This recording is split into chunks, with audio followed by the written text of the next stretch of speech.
Et elle commence par me dire « Vous êtes rentré dans la chambre ?»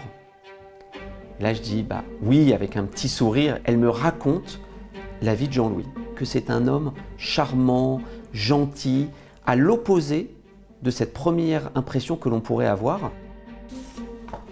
Je m'appelle Paul Loriot, j'ai 45 ans et je suis généalogiste successoral chez Couteaux Auric depuis 20 ans.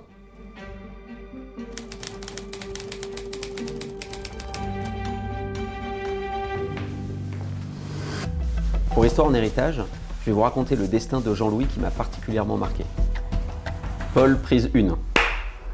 Alors en fait, Jean-Louis, il est décédé effectivement sans épouse, il n'était pas marié, il était célibataire, il avait 72 ans, sans enfant et sans neveu ou nièce. C'est une belle succession, il y a un petit pavillon en région parisienne d'une valeur de 150 000 € et à peu près 50 à 70 000 € sur un compte bancaire. Pour rechercher les héritiers, on va en mairie, en archives, et là on essaye de reconstituer la vie de Jean-Louis pour savoir où est-ce qu'il a vécu, où est-ce qu'il est né, pour pouvoir faire les recherches aux bons endroits. En fait, on se rend compte que Jean-Louis avait un frère qui était décédé 5 ans auparavant, et lui non plus n'avait pas d'enfant, pas marié, pas d'enfant. Et là, avec nos différentes recherches, nous retrouvons le sésame, le premier héritier, puis un second, puis un troisième, jusqu'à retrouver 10 cousins héritiers de Jean-Louis.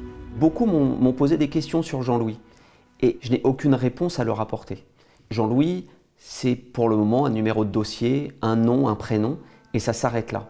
Et c'est vrai que plus que de faire hériter d'argent, on a envie de leur faire hériter d'une histoire.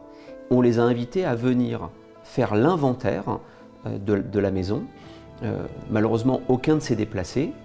On arrive devant la maison, il y a plein de petits pavillons les uns à côté des autres. On rentre dans la maison, une odeur un peu de renfermé. Ça fait plusieurs mois qu'elle n'est pas habitée. Il n'y a pas d'électricité. Il fait sombre, on est avec la lumière de nos téléphones. On est déjà dans une atmosphère un peu de film d'épouvante.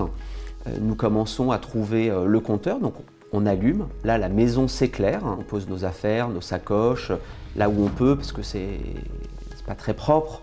Puis on continue à s'enfoncer dans la maison. Et là, on ouvre une porte et on tombe sur la chambre du défunt. Et là, surprise, énormément de photos de femmes nues, en sous-vêtements. Il y en a partout. Alors, ce sont des photos érotiques, de magazines de charme, mais aussi des pages lingerie. Et là, on a un premier sentiment qui est assez humain, mais de se dire mais où est-ce qu'on est tombé? Qui est Jean-Louis? C'est un pervers ou quelque chose, un travers. Donc là, on visite le reste de la maison et là, ça sonne à la porte. Je vais ouvrir et une femme se présente en tant que voisine. Elle a vu de la lumière et elle est un peu inquiète. Je l'invite à rentrer, à s'asseoir et c'est l'occasion pour moi de lui demander si elle connaît Jean-Louis. Surprise, elle le connaît très bien.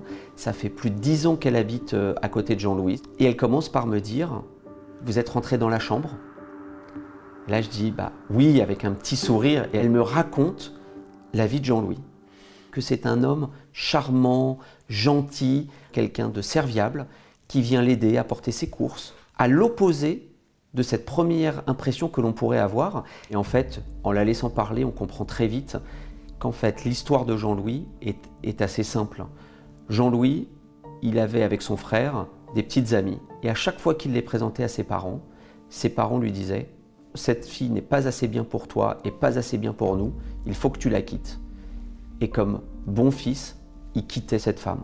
Et donc en fait, on se rend compte que c'était quelqu'un qui était frustré par ses parents, qui l'ont empêché de vivre une vie amoureuse avec des enfants. Tout ça peut-être parce qu'ils ont voulu le garder que pour lui et ne pas le partager avec une autre. Quelques jours après, les héritiers m'appellent pour avoir des informations sur l'inventaire. Alors ils ont été amusés, étonnés, et je me suis tout de suite empressé de leur expliquer malheureusement la dure vie de Jean-Louis. C'est pas parce qu'on a un très beau tableau, une photo de charme, que l'on est ou une bonne ou une mauvaise personne. Il en faut un peu plus pour découvrir la vie de quelqu'un.